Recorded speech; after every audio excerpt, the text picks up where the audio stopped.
Good morning, everyone. Can you hear me? Am I coming through? Yeah? Okay. We're going to continue with the theme of Om So-Hum, but we're going to let go of the Om and just use the So-Hum. So like Alor said, it's a Sanskrit-derived mantra. It actually comes from the Upanishads. Aham, Asmi, So-Hum. I am that universal spirit. So it's a breath meditation, and we'll be using the mantra internally as we watch our breath. So let's all just gently let our eyes float shut. We can come with our spines sitting up nice and tall. Become comfortable, most importantly. Become aware of your breath. Breath is spirit. Breath is our life. For thousands of years, this mantra So-Hum has been used on the breath in various ways, and today we'll do it with, as we inhale, mentally vibrate the mantra So. On your exhale, mentally vibrate the mantra Hum. So syncing the breath in the mantra, feeling the air come in your nostrils, think So. And on your exhale, think Hum. I am spirit. This is affirming to us our true nature, that we are timeless, infinite spirit.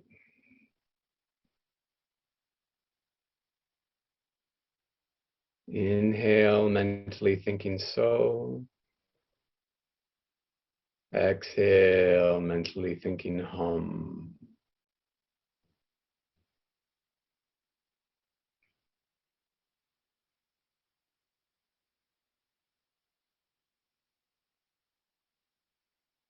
However the breath moves is fine. Long, deep breathing, short breathing. Just keep the mantra connected. When thoughts come, turn them into prayerful thoughts, and then return to the mantra. We'll continue with this for the next few minutes.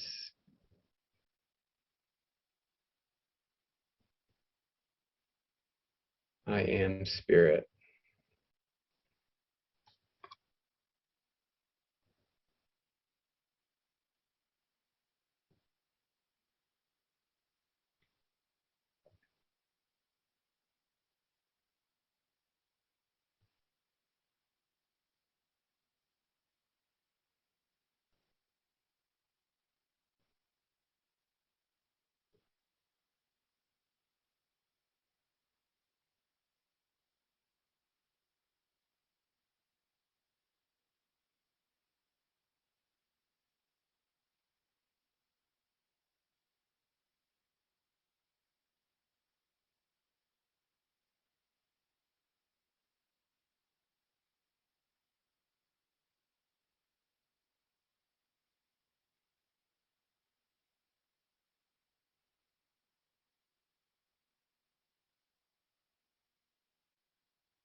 Soham Asmi. I am that eternal spirit.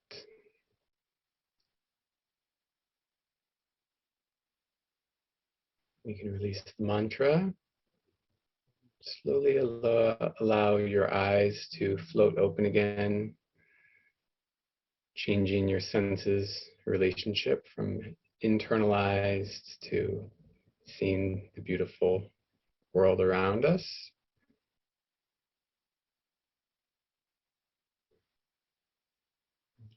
Peace, peace, peace.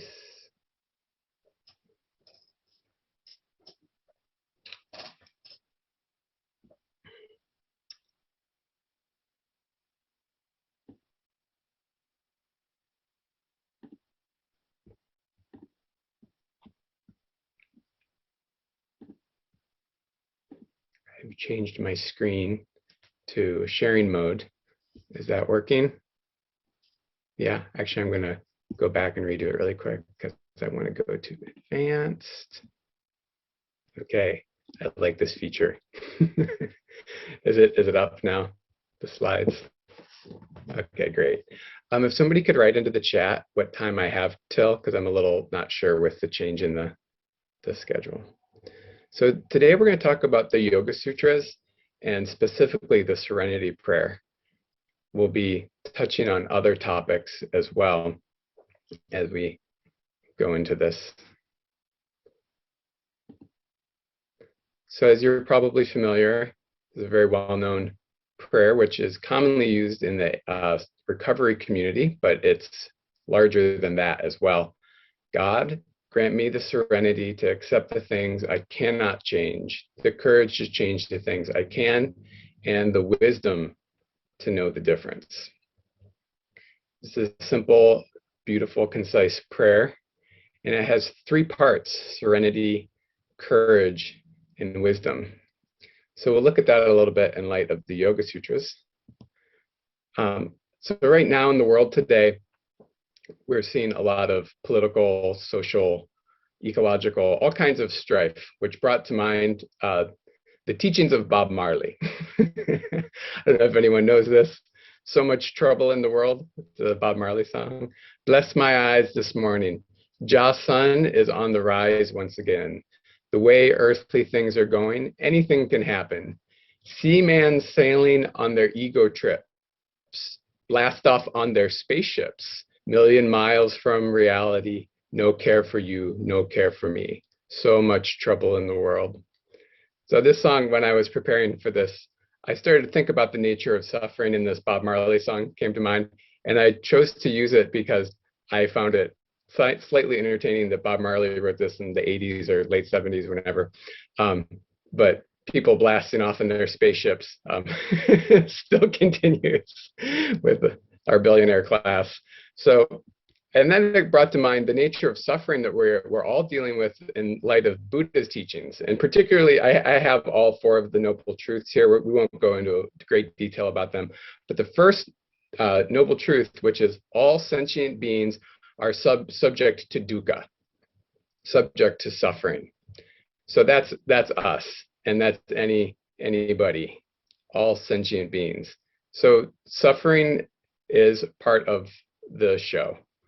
So suffering arises because we have attachment, and both in yoga and Buddhism, we practice nirodha to stop the suffering, bringing the mind to a still point. So when we were doing the Soham mantra, if our concentration was of a good quality, we could start to feel serenity or calmness arise in our body, which then can bring us to happiness. And then Buddha particularly recommends the Eightfold Path, and then yoga is also an 8-step system as well.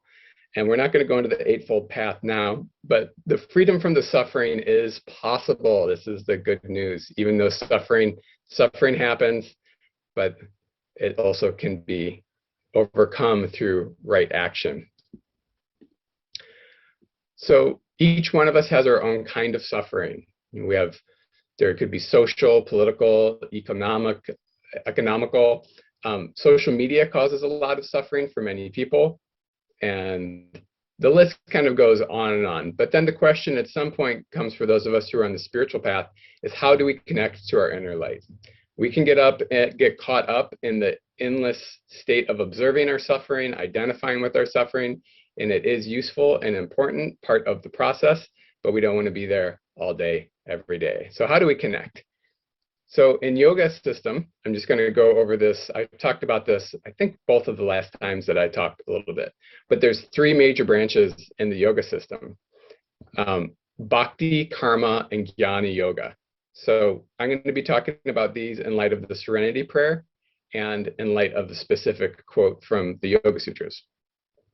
So the larger branches of yoga, so these are the Bhakti, Karma, and Jnana are the larger branches of yoga. And then within these big branches of yoga, there's really detailed methodologies within different lineages and schools that talk about how we can have communion with our higher self, our infinite self, our non-conditioned self, which some people would call God. So these are methods of bringing us to a direct experience of our infinite nature. And the beautiful thing about yoga is it's universal in its application. So there's very specific teachings and lineages in the yoga tradition, but then these things of Bhakti, Karma, and Jnana, which I'll define a little bit more clearly eventually, they're also pointing to the nature of universal spiritual dispositions. So it's almost, we could say, we just need to acknowledge how our hard wiring is set up to see which one of these paths work for us. So Bhakti Yoga is considered the yoga of devotion. It could be associated with religion in a lot of ways because it relates to prayer, glorification of God. I have the word kirti there, which relates to kirtan. If you guys all probably know what that is. Kirtan comes from the Sanskrit root word kirti, which means to glorify. And then also in Bhakti Yoga, there's often personification of deities.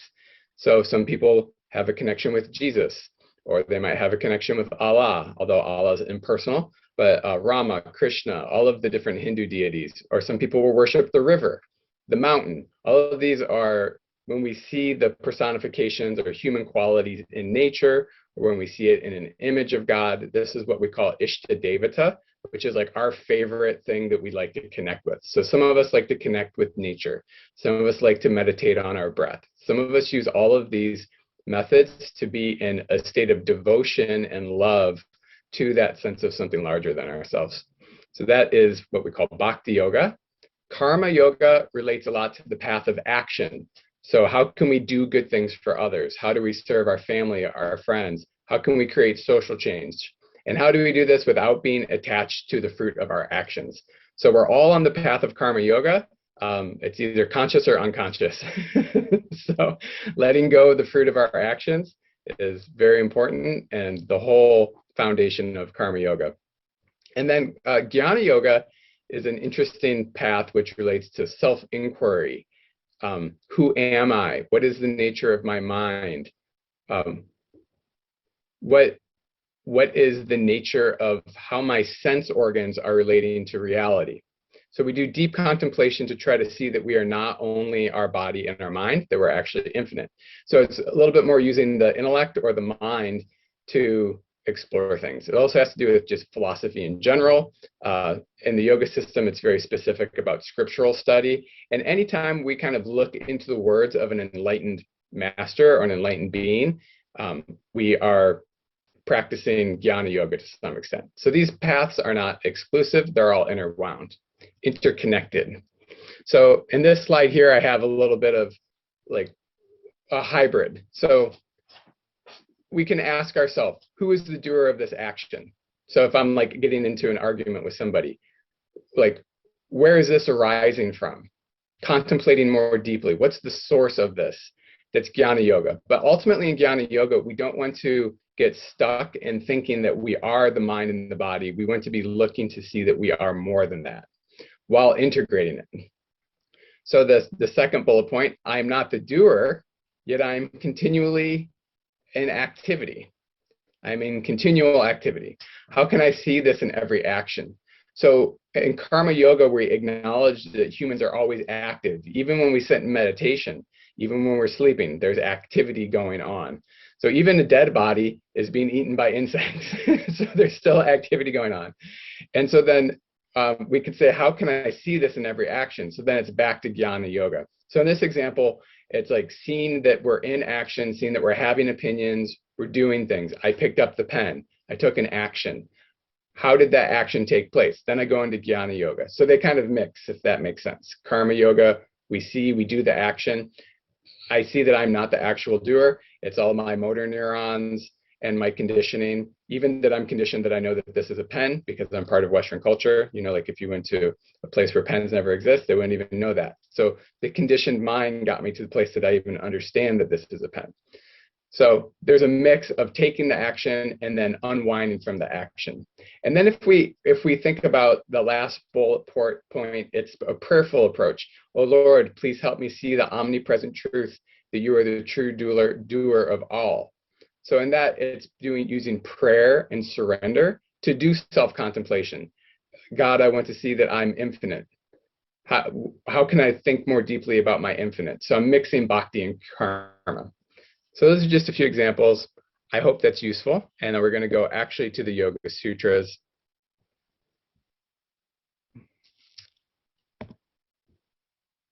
Okay, so there is a quote in the second chapter of the Yoga Sutras. It's in Sanskrit, it's tapaha svadhyaya ishvara pranidhani kriya yogaha. So tapaha relates to karma yoga. It has to do with taking purifying actions to transform ourselves. So a lot of people think of this as yoga postures. We do that to transform our body. It could be any sort of going to a sweat lodge would definitely be like an austerity that we could undertake. Sometimes people go without sleeping or fasting. These are all spiritual tools that people use to cause friction, which causes transformation. Now, some of us will be more drawn to this path and other people might not. You know, like some people want to do the Sahaj path, the path of surrender, where it's not necessarily about creating friction, but this is just this particular one we're talking about creating friction, tapaha. So tapaha means to sweat, and it relates to karma yoga. Svadhyaya, sva means the self, and adhyaya means to study. So the study of the self. Who am I? What is the nature of my mind? I've been referring to that a lot. So svadhyaya is a deeper contemplation, and this relates to jnana yoga. And then the third part of this verse, ishvara pranidhanani, which is a long word, which basically means devotional surrender to God. So the first part of that is ishvara, which is a Sanskrit word for God, universal consciousness. And then pranidhanani means to surrender to God. So, and then the last part is kriya yogaha, the path of action. So this verse is basically saying that there is, to take action on the path of yoga, we need to do these three things. We need to take on challenging situations that help us refine us into a higher state of growth. We need to do self-contemplation on what is my individual self and how does that relate to my infinite self, and then do this with a prayerful attitude. So these are the actions that we take. Some people refer to this as Kriya yoga in the Yoga Sutras, which is different than other kinds of Kriya yoga, but we won't get into that right now. That's a complicated topic, actually. So in the Serenity Prayer, we see these three concepts that I've been laying out here. So God, grant me the serenity to accept the things I cannot change. So I put there sattva guna. So that's the cultivation of clarity. Like when we do meditation or we eat healthy, clean burning foods, and choose to watch things like our sense impressions, like what kind of things we listen to, what kind of things we watch, that create like a pleasant and calming atmosphere. So that's sattva. It's basically the cultivation of serenity in our whole life. So God, grant me the serenity to accept the things I cannot change. So this accepting that we can't change things has to do with bhakti yoga, surrender, love, resignation to God's will. So this is relating to, it's actually the verses, got to change them up a little bit to make them like Ishvara Pranidhani is the last one they list, and it goes to the first part of the Serenity Prayer. So we're kind of like, cutting and pasting here. But so these two concepts are similar in that it's focusing on that devotional surrender, looking to God, looking to whatever that sense of universal consciousness is that we surrender to help bring peace and serenity to our life. The second part of the Serenity Prayer is the courage to change the things I can. So courage to change the things that I can. And in the yoga system, we see this relates to tapaha or tapasya, to sweat, to take on the challenge, to go for it. Like, I know that I can change this. I've analyzed the situation. I had an intuitive hunch, and I know I can change this, and I'm going to go for it. I'm going to go for that transformation in my life through my will. So it's a beautiful teaching, because in the first part of the Serenity Prayer, we're seeing this aspect of surrender and peace and serenity, clarity. In the second part, it's saying, I have self-will, I have self-power. I'm going to go deeper into that. I'm going to take on this tapasya, the challenge to meet this. And then in the third part of the Serenity Prayer, the wisdom to know the difference. So this relates to self-inquiry again, to know, to have wisdom, jnana yoga, svadhyaya. So self-study. Can I do this? Is it possible? How does this relate to me and my spiritual path and me becoming clearer or more harmonious with others, more harmonious with myself, more harmonious with Mother Earth? So the wisdom to know the difference is also shown here in the Yoga Sutras through the process of self-study. So I like how the Serenity Prayer and the three parts of the Yoga Sutra section discussing Kriya Yoga all link up. So the Serenity Prayer, when I was looking it up, it was interesting to find that there's, of course, historical uncertainty about who wrote the Serenity Prayer, and there's different versions of it.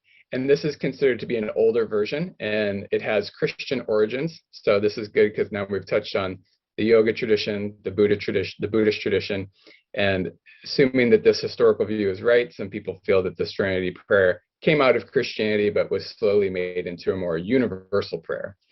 So I wanted to share that with you all. So God, give us grace to accept with serenity the things that cannot be changed, courage to change the things which should be changed, and the wisdom to distinguish the one from the other.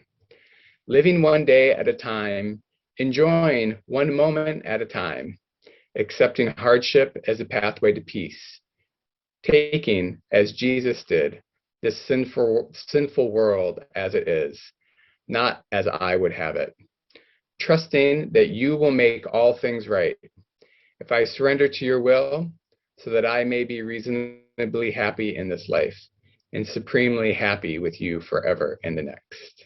Amen.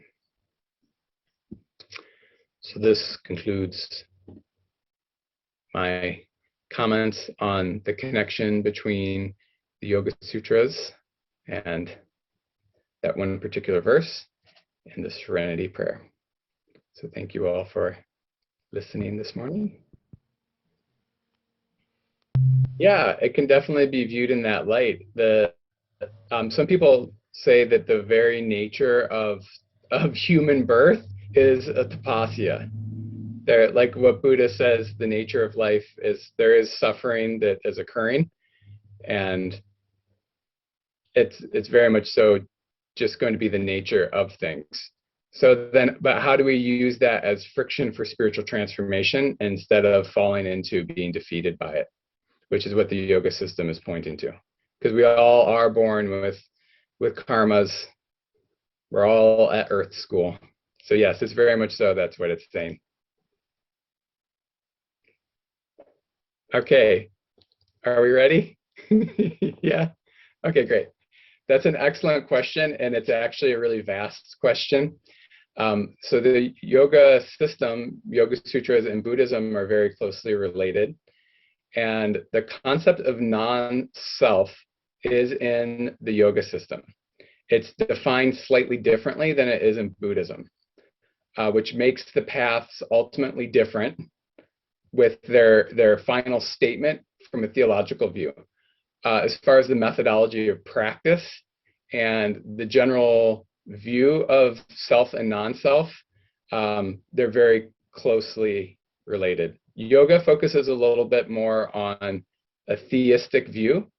So it believes in a God, where Buddhism tends to be a little more atheistic in its view. But they both think that you have this direct experience of this thing, but then they just explain it differently.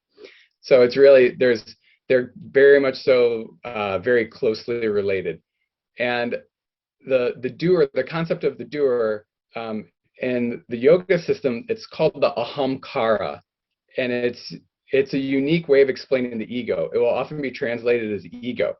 But the difference in ego with the Western world, we'll often think good and bad. Like, oh, that guy, he's such an egomaniac. But in the yoga system, it's any time you identify that you are the doer, that is ego.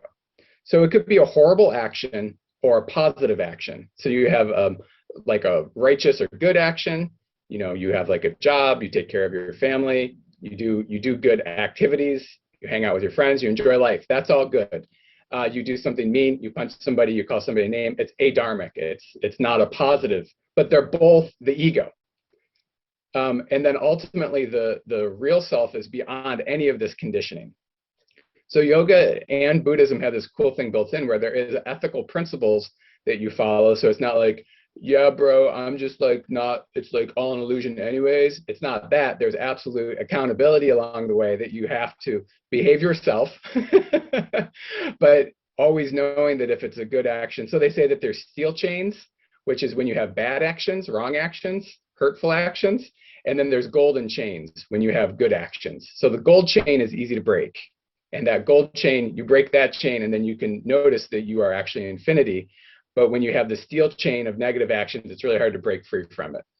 But yeah, so the ahamkara, I really like that teaching. It's kara means to take action, and aham means I. So I think I'm the doer. I think I'm speaking right now. I'm not enlightened in this moment.